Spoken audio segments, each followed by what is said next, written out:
बड़ी खबरें आपने जानी। यकीनन अब हम देख ही रहे हैं कि बिजली का बुरान सर उठा रहा है, मुल्क में मुआशी बुरान सर उठा रहा है, डॉलर मुसलसल बढ़ रहा है और हमजा शहबाज की हालत बर्दारी होके नहीं दे रही है। वो वजीर आला तो मुंतखब हो गए पंजाब के, लेकिन इशूज इस पे मैं एक बात कहूंगी तलहा के वजीर आला पंजाब की हल्फ बदारी मसला कश्मीर बन गई है, वो हल होके ही नहीं दे रही है। उसमें ऐसा लगा कि मसले खत्म ही नहीं हो रहे हैं।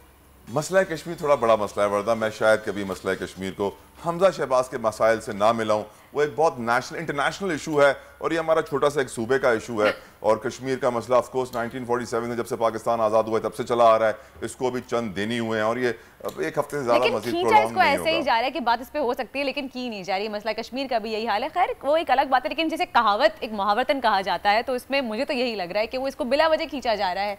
एक चीज़ होनी है, हो गई है, ख़त्म क्यों नहीं की जा रही है?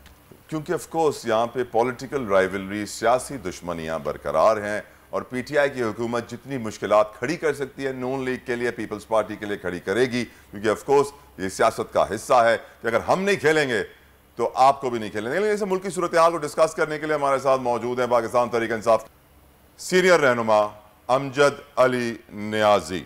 राइट, अमजद अली नियाजी साहब, बहुत बहुत शुक्रिया, आपने अपना कीमती वक्त हमें दिया। मेरा पहला सवाल आपसे ये होगा कि मुल्क के जो हालात हैं, हम देख रहे हैं लोड शेडिंग बढ़ रही है, हम देख रहे हैं पेट्रोल की कीमतें बढ़ रहे हैं, हम देख रहे हैं डॉलर की उड़ान ऊपर की तरफ है।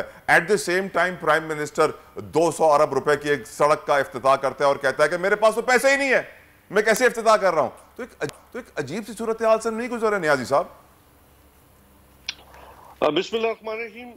आपको मालूम है कि तहरीक अदम एतमाद आने से पहले आपकी मईशत अल्हम्दुलिल्लाह दुनिया के जितने भी बड़े मईशत नापने वाले इदारे थे, चाहे ब्लूमबर्ग था, वर्ल्ड बैंक था, इकोनॉमिस्ट था, वो कह रहे थे कि Pakistan now on right track. और फिर आपने देखा कि इवन IMF ने भी आपका जो 5.6 जो है आपकी ग्रोथ रेट 2022 के अंदर दिखाई है। तो हमने तो बहुत मुश्किलों से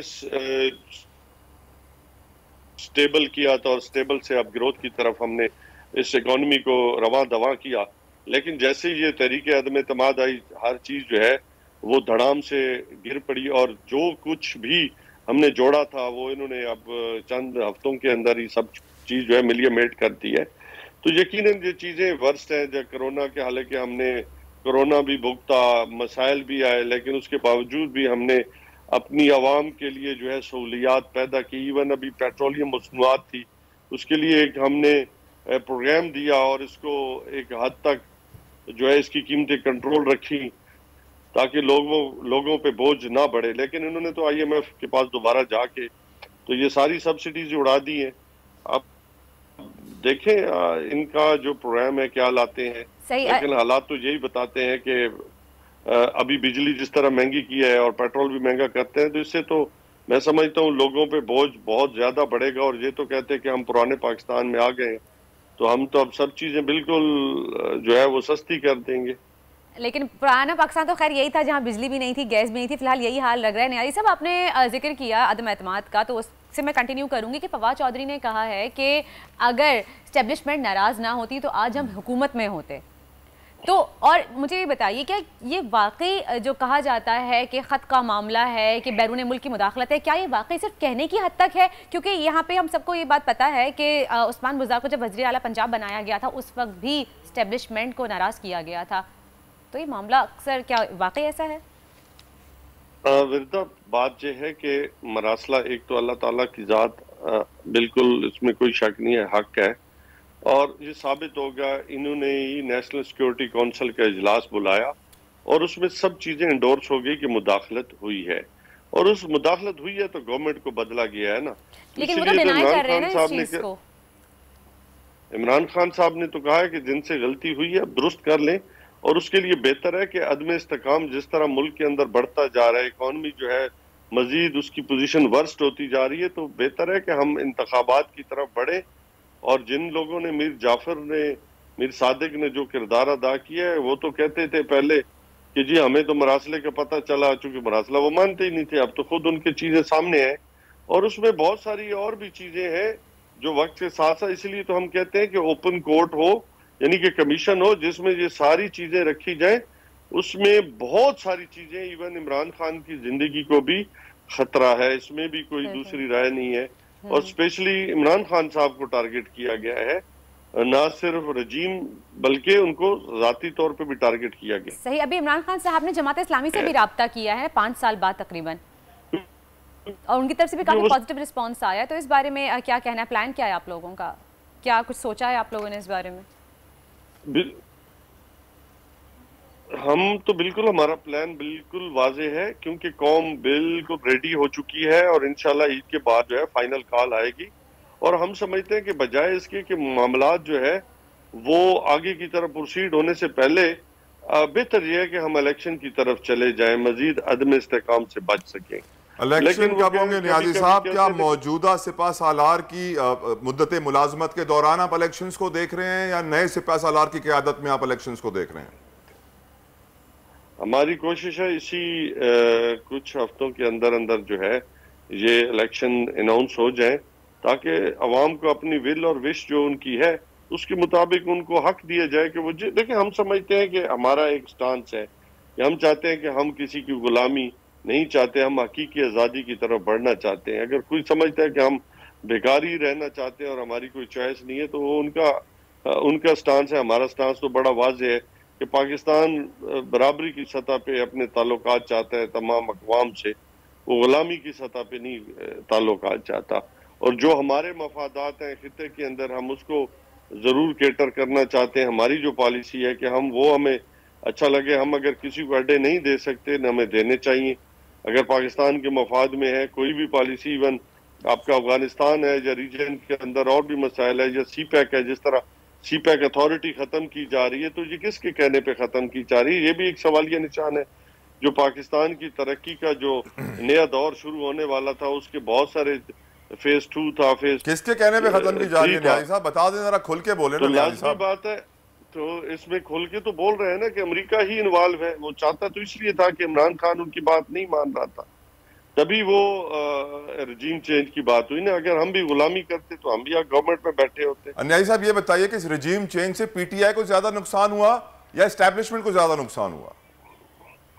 मैं तो समझता हूँ कि जिनको ये ख्याल था कि हम इमरान खान को लोगों से अलग कर लेंगे, इमरान खान ने जिस तरह कहा था कि अगर आप मुझे, मैं तो इधर खामोश बैठा हूँ, अपना काम कर रहा हूँ प्राइम मिनिस्टर ऑफिस से, जब मैं बाहर आया तो आप लोगों के लिए ज्यादा खतरनाक हो जाऊंगा। और आपने देखा होगा कि पेशावर का जलसा हो, कराची का जलसा हो, लाहौर का जलसा हो। मेरे सवाल पे आइए नियाज़ी साहब, इस रजीम चेंज से, इस खत से इमरान खान को ज्यादा नुकसान हुआ या एस्टैब्लिशमेंट को? मैं समझता हूँ कि इमरान खान को ज्यादा नुकसान नहीं हुआ, नुकसान तो दूसरी तरफ ही हुआ है। राइट, क्योंकि ये नैरेटिव क्रिएट किया जा रहा है कि जो इमेज खराब किया जा रहा है, और जो ट्विटर पे बातें हो रही हैं, जो सोशल मीडिया पर बातें हो रही हैं, तो यकीनन ये नैरेटिव मौजूद है कि इस वक्त हमारी अफवाज को ज्यादा मलाइन किया जा रहा है। इस पूरे सिनारियो में PTI को इतना नुकसान नहीं हुआ। मतलब आप देखें ना नियाज़ी साहब, एक आखिरी सवाल सर, एक और बात बताइए सर। देखिए आज बहुत सारी चीजें ऑर्गेनिक हो रही हैं। कुछ ख्याल लोग होंगे ना, हम तो कह रहे हैं, हम तो इदारों के साथ खड़े हैं, लेकिन लोग जो है वो अपने तहफ़्फ़ुज़ात का इजहार कर रहे हैं। लोग समझते हैं कि 12 बजे ऐसा कौन सा वजूहात बनी कि 12 बजे जो है वो अदालतें खुल गई, और ऐसी कौन सी वजूहात बनी कि सारे प्रोसीजर को उड़ा के हाथ पैर बांध के प्रोसीडिंग ऑफ द हाउस और फिर पार्लियामेंट को ही रबर स्टैम्प बना दिया गया। अभी आर्टिकल 63 के ऊपर फाइंडिंग नहीं आ रही, ओपिनियन नहीं आ रही, लेकिन हमजा शहबाज शरीफ के लिए आपको ऑर्डर होता है जी कि आप फौरन के लिए हलफ उठाएं, हालांकि वो भी कानून के मुताबिक नहीं हुआ। गवर्नर साहब ने बिल्कुल साफ लिखा है कि ये जो वोटिंग हुई है वहां पे तो लोटों को भी काउंट किया गया, हालांकि वो नहीं काउंट हो सकते। तो ये बातें तो मतलब आप अवाम देखिए, अवाम के पास जो हर एक बंदे के पास स्मार्टफोन है, और वो अब वो इतना नाबलद नहीं रहा, उसको हर चीज का इल्म है। जैसे आप बैठे हैं, पहले जमाने में एक PTV होता था, अब तो बोल भी है, बोल भी अपनी राय का इज़हार कर रहे हैं। न्याय साहब, एक बहुत जरूरी क्वेश्चन है। पेट्रोल बढ़ रहा है, डॉलर बढ़ रहा है, रुपए पे प्रेशर है, कर्जे बढ़ रहे हैं, IMF से लोन मांग रहे हैं, दुनिया के दूसरे फाइनेंशियल इदारों से आप भीख मांग रहे हैं कि हमें मुल्क चलाने के लिए पैसे चाहिए, और हमारा वजीर आजम मंसूबों का इफ्तिताह कर रहा है। इफ्तिताह करते ही कह रहा है कि इस मंसूबे के लिए मेरे पास पैसे नहीं है, फीता मैंने काट दिया है, प्लेट मैंने लगा दिया है, पैसे अल्लाह मुझे देगा, मैं लेकर आऊंगा फिर आपको दूंगा। मैं ये सोच रहा हूं कि हमारा मुल्क किस डायरेक्शन में जा रहा है मुआशी तौर पे। अगर हम डिफॉल्ट कर गए तो श्रीलंका की मिसाल हमारे सामने है, ना उनके पास पेट्रोल है, ना बिजली है, ना पानी है, ना खाना है, पोर्ट उनका चाइना ले चुका है। हम भी कहीं इसी राह पे तो नहीं जा रहे हैं नियाजी साहब?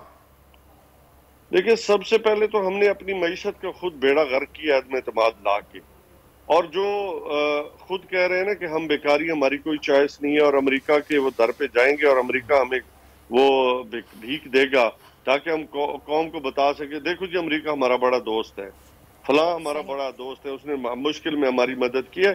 हमें असल में ये दिखाया ये जा रहा है। लेकिन ये जितने भी प्रोजेक्ट्स हैं आप रिकॉर्ड उठा के लें, मुराद सईद साहब के ये इनिशिएटिव्स थे फेडरल गवर्नमेंट और जनाब इमरान खान साहब की गवर्नमेंट के, तो ये वही प्रोजेक्ट्स हैं जो खान साहब ने स्टार्ट किए हुए थे। अभी ये उन पे दोबारा तख्तियां लगाना, जो कि फर्ज समझते हैं, पुरानी तख्तियां लगाते रहते हैं, आनिया जानिया। हमेशा 30,000 बुलंदी से भी टेलीफोन हो जाते हैं, आपको भी पता है 30,000 बुलंदी पे तो नेटवर्क ही नहीं होता। बहुत शुक्रिया, बहुत शुक्रिया टिया के सीनियर रहनुमा हमारे साथ मौजूद है, अपना कीमती वक्त हमें दिया और आपने वाज़ेह कर दिया इस रिजीम चेंज से, इस अमेरिका के लेटर से पीटीआई को इतना नुकसान नहीं हुआ जितना हमारी अफवाज को हुआ, जितना उनके इमेज को हुआ। क्योंकि यकीनन हम देख रहे हैं कि सोशल मीडिया पर भी अफवाज के लिए जो जुबान इस्तेमाल की जा रही है तारीख में कभी नहीं की गई, चैनल्स पे जो की जा रही है तारीख में कहीं नहीं की गई, और इमरान खान की मकबूलियत और बढ़ गई। लेकिन इमरान खान ने यह भी क्लियर किया है कि मुझसे पहले हमारी आर्मी है, क्योंकि हमारी पाकिस्तानी आर्मी सबसे ज़्यादा ज़रूरी है और हमारे लिए हमें हमेशा उनको सपोर्ट करना चाहिए। हमें कभी भी मैं कहूँगी कि इस तरह के अल्फाज का इस्तेमाल ना करना चाहिए जिससे कि हमारी आर्मी पे कोई सवाल उठे। सब्सक्राइब करें और बेल दबाएं ताकि कोई खबर रह न जाए।